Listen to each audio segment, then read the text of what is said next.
Kira-kira langsung panggil bapak lah. Saya janji beb, saya kenapa? Anak-anak sekarang itu, saya harap kita tidak seperti ini. Kita harus tahu tata krama, etika. Bahwa bapak tetap bapak, mama tetap mama. Kadang-kadang anak saya dia bilang, papi ini paling bodoh. Itu dalam hati. Dia lebih pintar dari kita, tapi lebih pintar dia. Tapi mungkin karena dia sudah besar, ya, lalu dia melakukan kesalahan yang kecil, dia bilang paling bodoh ini.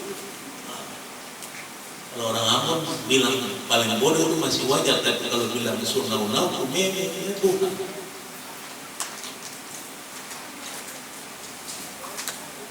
Nabi Isa bertanya dengan penuh kehormatan kepada Bapak.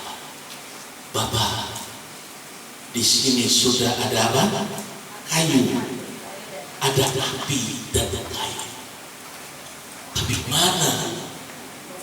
di manakah anak domba untuk korban bakaran itu? Saya pikir Abraham dalam hatinya, dalam pikirannya ada kesetiaan begitu. Tapi kalau kita baca ayat yang ke-8, Abraham berbicara dengan iman. Kenapa dia sudah tidak lagi ragu? Kenapa dia sudah tidak lagi bimbang? Karena dia sudah mengalami kemenangan. Jawaban 100 tahun dia punya umur tepat. Dia melahirkan. Waktu dia dapat janji itu usia 75 tahun. 75. Berarti dia tunggu berapa? 25 tahun. Saya tanya sama Bapak Ibu, tunggu 25 tahun untuk satu jawaban. Suka tidak? Suka. Kita punya ada perempuan Donatina, bahkan dia bilang kepada Bapak Ibu,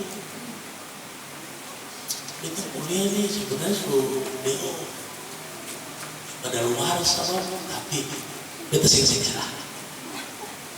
Akibat jam menyerah, makanya nanti bulan besok April diwisudakan. Karena tidak ada. Normalnya orang kuliah itu kalau di MIPA itu berapa tahun? 4. Semua 4 tahun. Hah? Bisa 5 tahun? 5 sampai 7. Tapi kalau lewat itu, DO. So lewat kan belum? Sudah lewat. Sudah kada luar saya ikutin berita di Maluku, kebanyakan mahasiswa ganteng begini, gara-gara konsultasi dengan dosen untuk skripsinya tidak diterima, akhirnya stres dan sendiri. Itu bukan solusi. Makanya ketika saya ikut, ada satu teman yang promosi doktor hukumnya, waktu saya diundang ke Rektorat Unpad untuk ikuti acara. Saya perhatikan baik-baik cara dari awal sampai selesai. Wah, ketika pertanyaan yang harus disampaikan oleh para petinggi akademis luar biasa, harus yang diuji itu dia punya penyebutan yang terpelajar. Kalau yang bobotnya lebih tinggi dia pakai yang sangat terpelajar. Begitu. Yang sangat terpelajar, profesor, doktor. Wah. Kita dengar saja, sesuatu yang berkaitan dengan wibawa.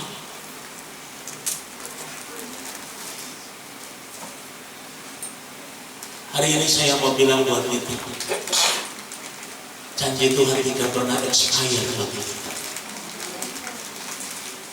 Amin. Tidak ada yang expire di hadapan Tuhan.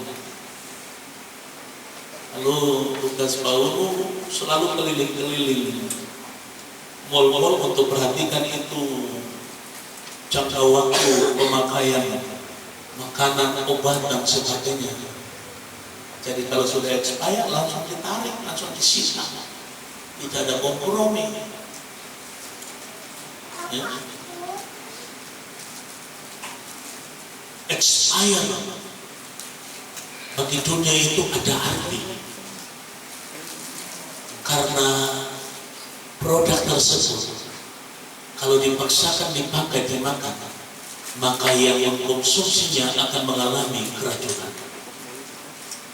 Lebih dari itu, kalau jangka waktunya terlalu lama dipaksakan untuk dikonsumsi, maka yang bersangkutan yang akan mengalami kematian.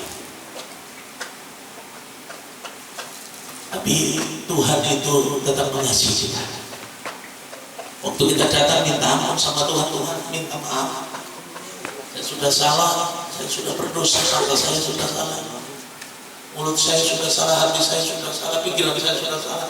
Tuhan tidak bilang matilah kamu, tapi Tuhan bilang, anakku, selama kamu hidup aku terima kamu apa adanya. Amin. Yang membuat Tuhan terpesona adalah ketika kita sadar bahwa yang kita lakukan itu menyakiti hati Tuhan, dan ketika kita sadar kita kembali kepada Allah, itu membuat Tuhan terpesona. Amin. Ishak bertanya, Bapak, di sini sudah ada semuanya, api kayu sudah ada, tapi di manakah anak domba yang akan disembelih? Perhatikan baik-baik kata Abraham. Ayat yang ke-8 kita baca rame-rame. Ayat ke-8 bisa kita baca rame-rame. Saya tunggu kita baca rame-rame. Apa kata Abraham? Dalam hitungan yang ketiga kita baca 1, 2, 3. Sahut Abraham, Allah yang akan menyediakan anak domba untuk korban bakaran baginya, anakku. Demikianlah keduanya berjalan bersama-sama. Saudara, tidak tega seorang ayah mendengar pernyataan ini. Ini pernyataan yang penuh dengan kesedihan yang begitu. Tetapi saudara-saudara, Abraham menjawab dengan iman. Bukan lagi seperti 25 tahun yang lalu ketika Allah datang menjumpai dia di kemahnya dan beritahukan bahwa tahun depan dia yang namanya istrinya Sarai akan mengandung dan melahirkan seorang anak. Dia tidak lagi minta. Waktu Sarah mendengar janji itu, Sarah tertawa. Makanya Tuhan bilang, kenapa Sarah tertawa? Sarah tertawa wajar saja, normal saja, karena sudah usia seperti itu, dari sisi medis kan sudah nggak bisa.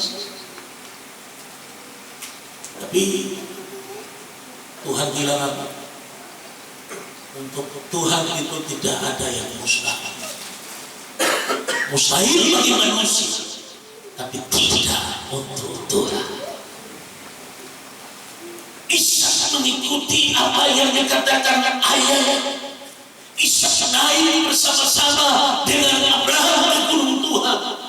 Ketika sampai di sana, Abraham dengan niat tulusnya, dengan ketaatan yang penuh, dengan penundukan diri yang luar biasa, firman Allah berkata, lalu diikatlah Ishak dan diletakkan di atas mezbah itu. Ketika dia hendak menikah Ishak untuk disembelih, suara Tuhan kembali dikumandangkan.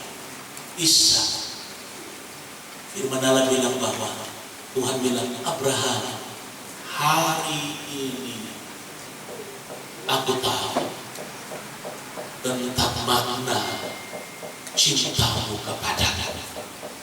Hari ini aku tahu tentang makna kesetiaanmu terhadap aku.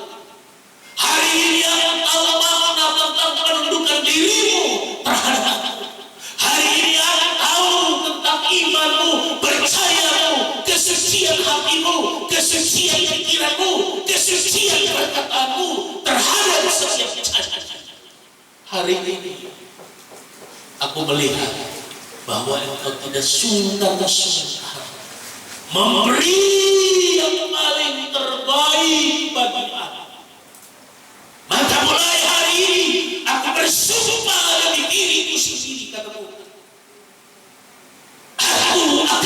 menjadikan engkau menjadi bangsa yang besar. Keturunanmu akan menjadi keturunan yang diberkati, keturunan yang disertai olehku, dan janjiku ini selama-lamanya bagi keturunan. Saudara bisa bayangkan kalau Allah sendiri yang bersumpah, manusia sumpah saja kita masih ragu. Tapi kalau Tuhan Allah yang bersumpah atas dirinya sendiri, kita baca kebenaran firman Allah. Ayat yang ke-10 berkata 1, 2, 3. Sesudah itu Abraham mengulurkan tangannya lalu mengambil pisau untuk menyembelih anaknya. Tetapi berserulah malaikat Tuhan dari langit kepadanya, Abraham, Abraham, sambutnya, ya Tuhan. Lalu ia berfirman, jangan bunuh anak itu dan jangan kau apa-apakan dia, sebab telah ku ketahui sekarang bahwa engkau tahu akan Allah dan engkau tidak segan-segan untuk menyerahkan anakku yang tunggal kepadaku. Lalu Abraham menoleh dan melihat seekor domba jantan di belakangnya yang tanduknya tersangkut dalam belukar. Abraham mengambil domba itu lalu mengorbankannya sebagai korban bakaran pengganti anaknya, dan Abraham menamai tempat itu Tuhan menyediakan. Sebab itu sampai sekarang dikatakan orang, di atas gunung Tuhan akan disediakan. Untuk kedua kalinya berseru malaikat Tuhan dari langit kepada Abraham, katanya, aku bersumpah demi diriku sendiri, demi dia yang telah firman Tuhan, karena engkau telah berbuat demikian, engkau tidak segan-segan untuk menyerahkan anakku yang tunggal kepadaku, maka aku, dengan baik-baiknya di Tuhan, maka aku, kata Tuhan, akan memberkati engkau berlimpah-limpah dan membuat keturunanmu sangat banyak seperti bintang di langit dan seperti pasir di tepi laut, dan keturunanmu itu akan menduduki kota-kota musuh. Oleh keturunan pula semua bangsa di bumi akan mendapatkan berkat karena kau mendengarkan firman-Ku. Ternyata penurutan ketaatan yang dilakukan Abraham, Allah rela bersumpah demi dirinya saja.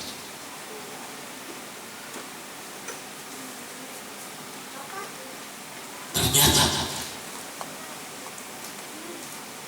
di dalam kita mengiring Tuhan, mengikut Tuhan itu tidak segampang yang kita bayangkan. Prosesnya cukup alot. Perjalanan iman membutuhkan kesetiaan, ketekunan, komitmen yang kuat. Bayangkan saja Abraham sempat ragu, tapi ketika Tuhan tahu batas ambang kemampuan, Tuhan sekali lagi datang menguatkan dan meneguhkan iman. Ya bintang-bintang. Kalau hari ini kita sedang ada dalam masalah apapun, pandang Yesus satu-satunya jawaban dan kepastian dalam hidup kita. Kalau hari ini kita sedang ada dalam suatu pergumulan yang panjang, rasa-rasanya tidak mampu untuk bergerak,